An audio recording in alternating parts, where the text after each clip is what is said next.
This episode is brought to you by Audi. The road is calling. Embrace the thrill of the drive with the all-new, fully electric Audi Q6 e-tron. Featuring effortless power, serious acceleration, and advanced Audi tech. It's not just a new EV. It's a new way to experience driving. The all-new, fully electric Audi Q6 e-tron is here. The next chapter of Audi starts now.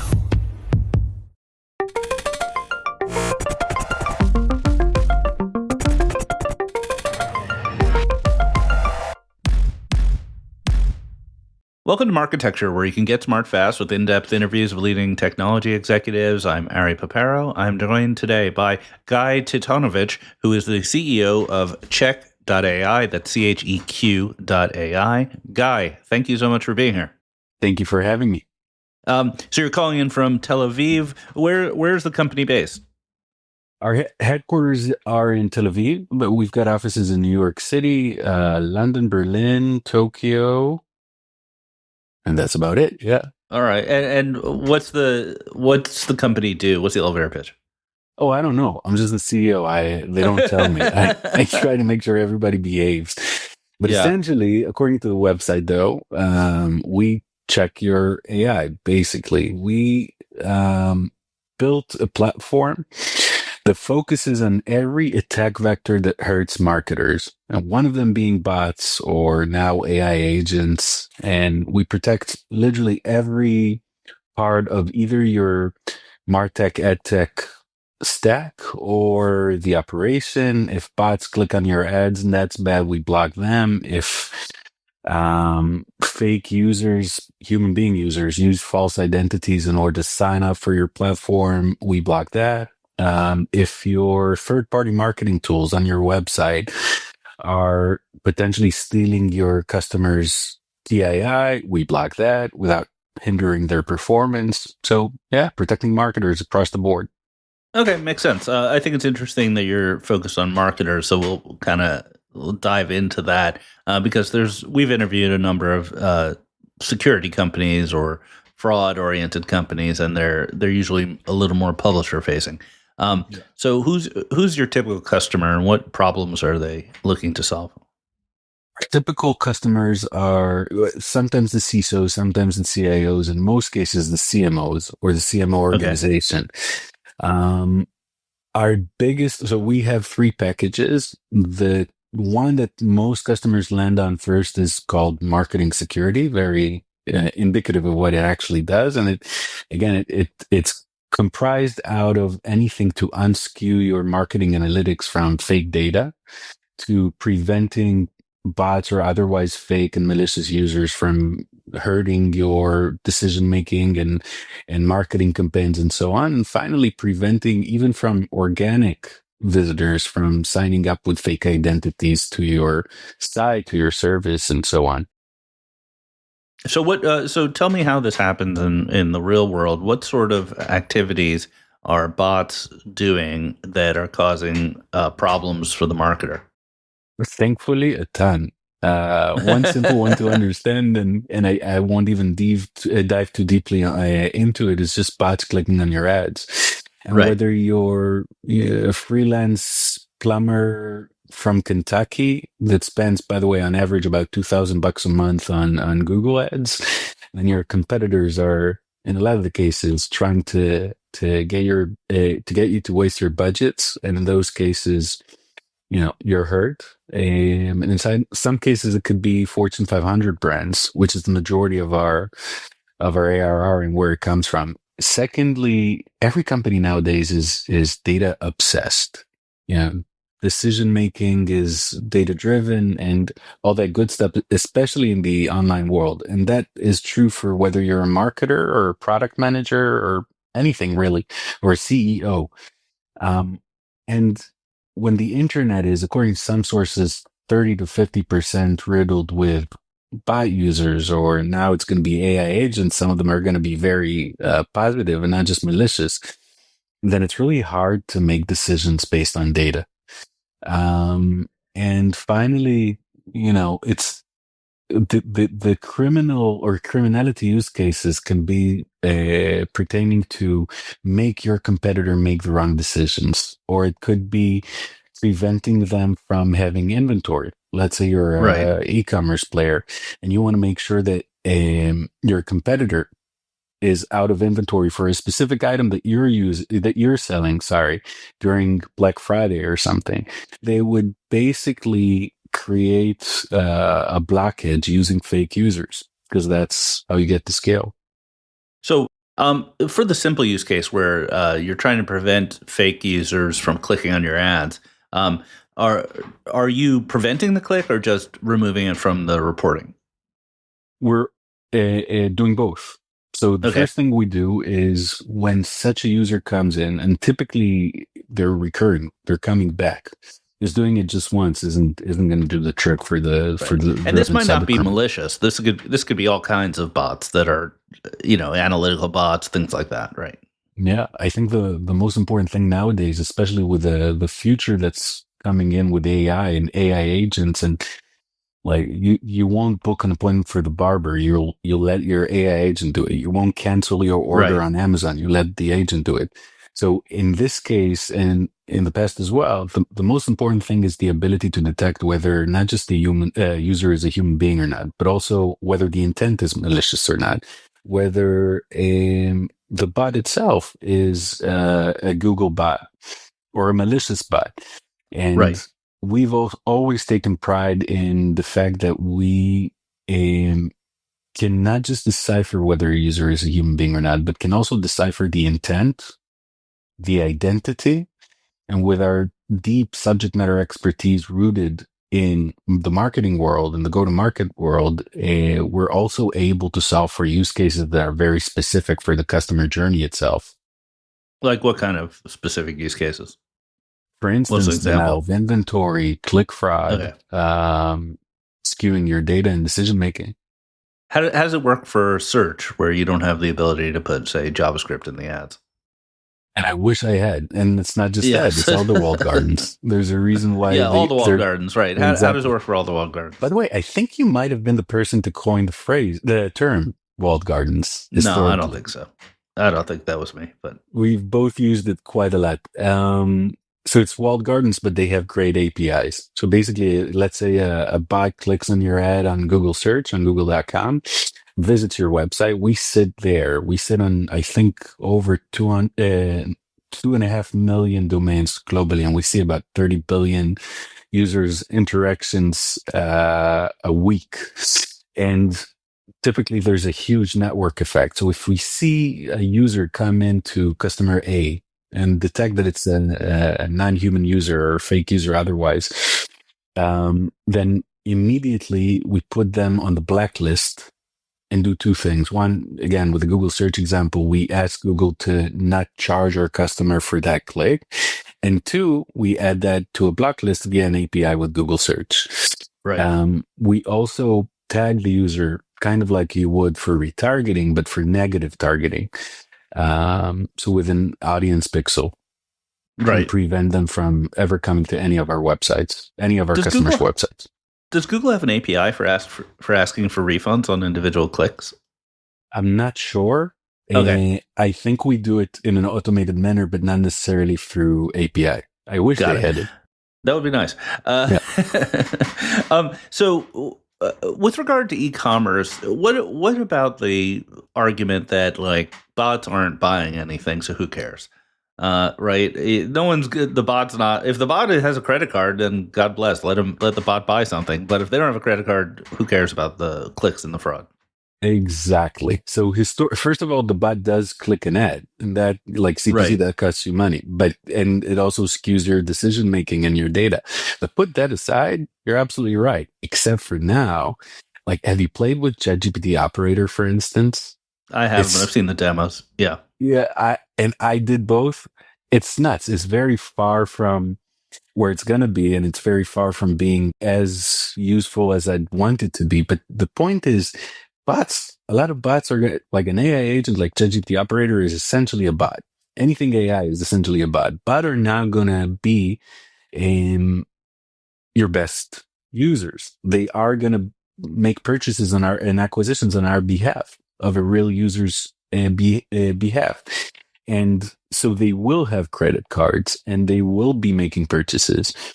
And now it's not just, blocking the bots. It's exactly the opposite. You want to not just accept the bot, you want to optimize the digital experience for the bot Right. or the AI agent to be able. And now this entire game gets way more complex.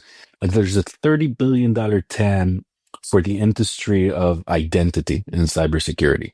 CIAM, like customer identity access management companies, and like Okta and so on.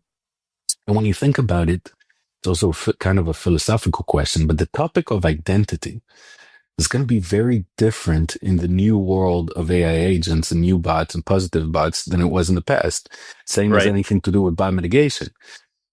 Now, in order to do your job properly, you need to understand whether Ari just logged in or whether it's Ari's AI agent, and whether this AI agent claiming to be Ari's AI agent is legit working on behalf of Ari.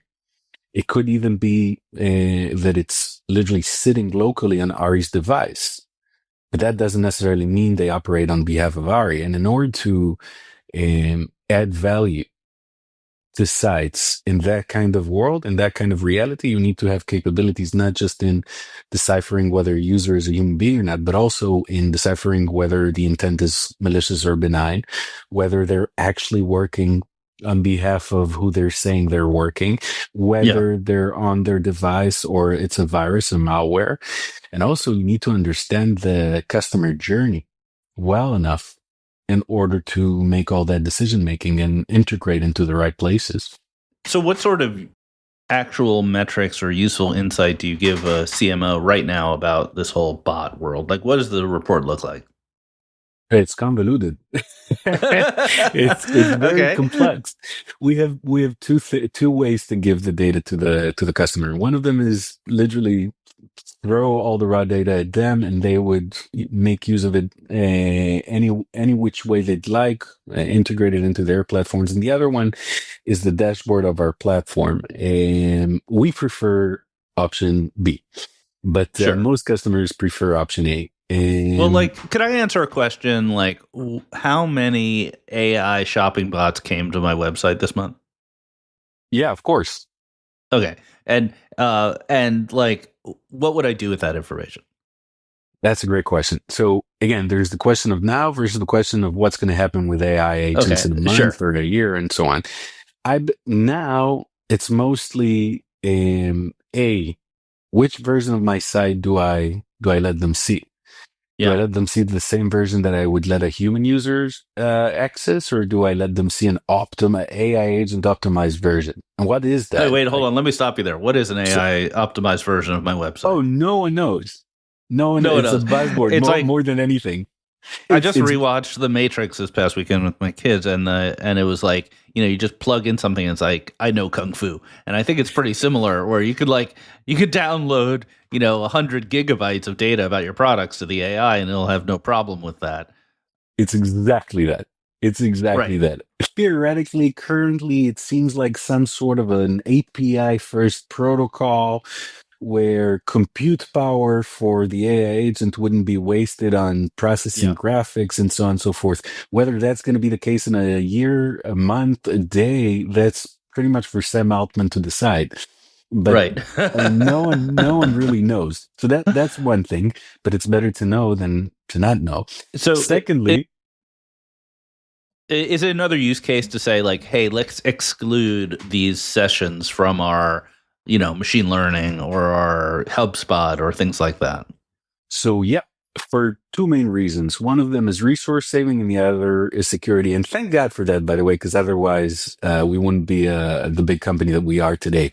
But on the security side of things, you need to be able to eliminate the possibility of a cyber criminal from taking advantage of this new world. It's basically, imagine in the physical world, you were a bank, Right. and criminals could just use robots to rob the bank. It's a perfect crime. That's a good idea. Yeah, we Right. should do First that. of all, yes. That's my backup Surprising, plan. no one has done this yet. Exactly. Oh, wait for it. Wait for it. And in the You can just digital mug world, people on the street with robots. Like, why are we exactly. waiting?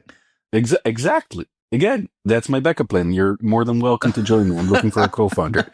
But secondly, in the digital world, it's exactly the world we're heading into. So it's just a perfect crime, a perfect attack vector. In the world of Gen AI, and specifically AI agents, enables that.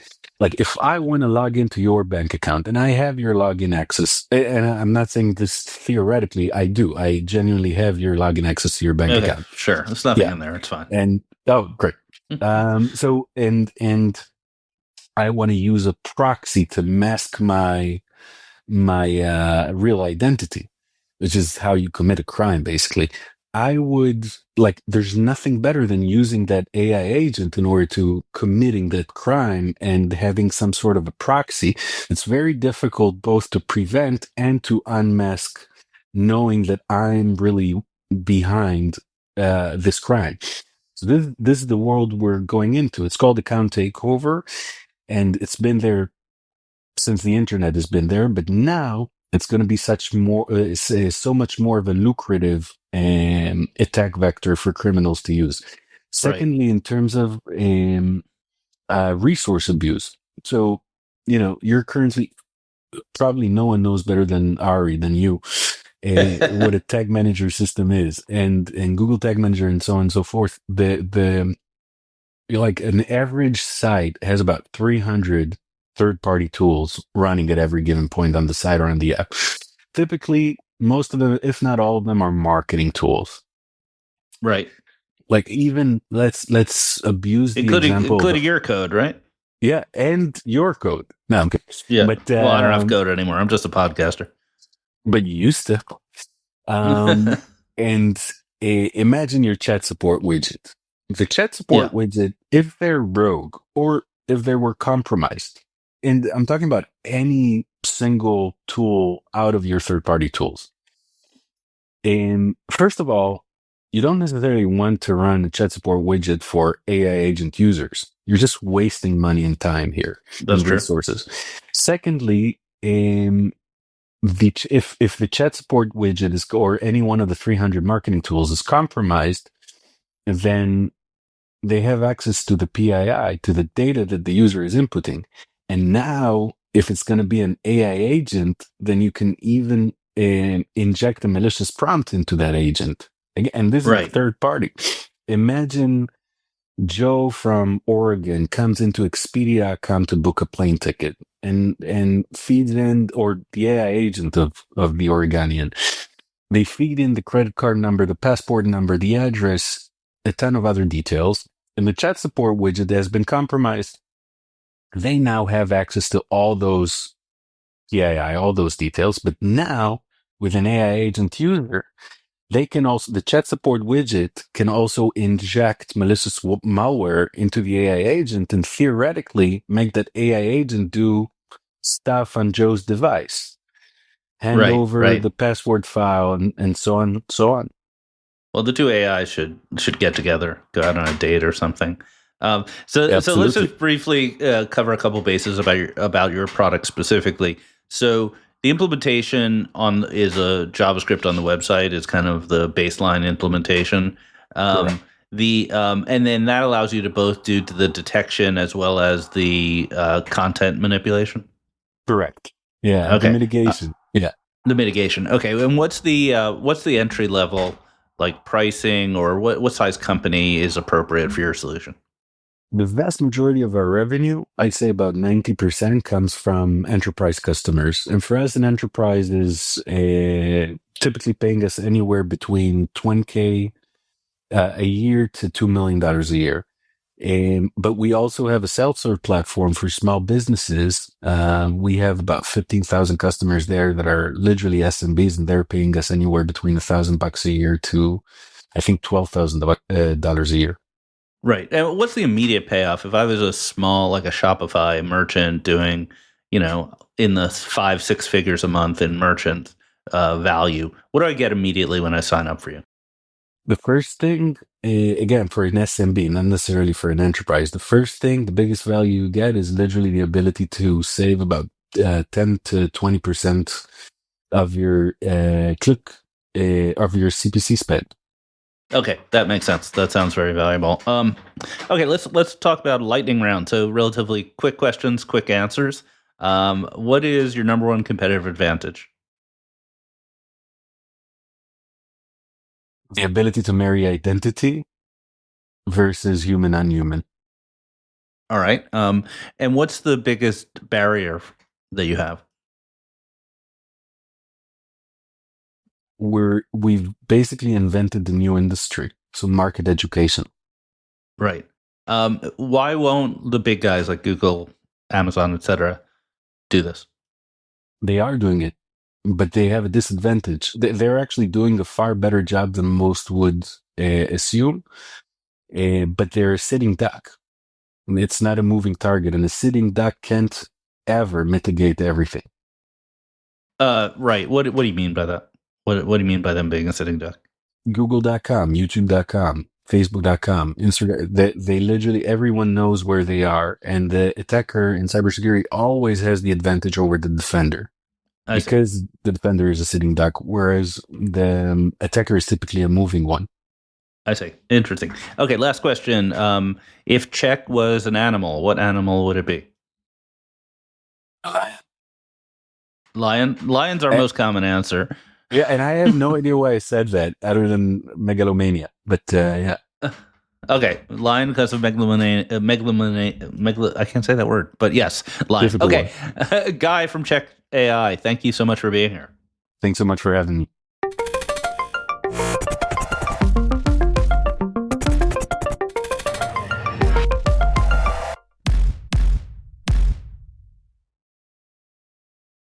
Thank you for listening to the Marketecture Podcast. New episodes come out every Friday, and an insightful vendor interview is published each Monday.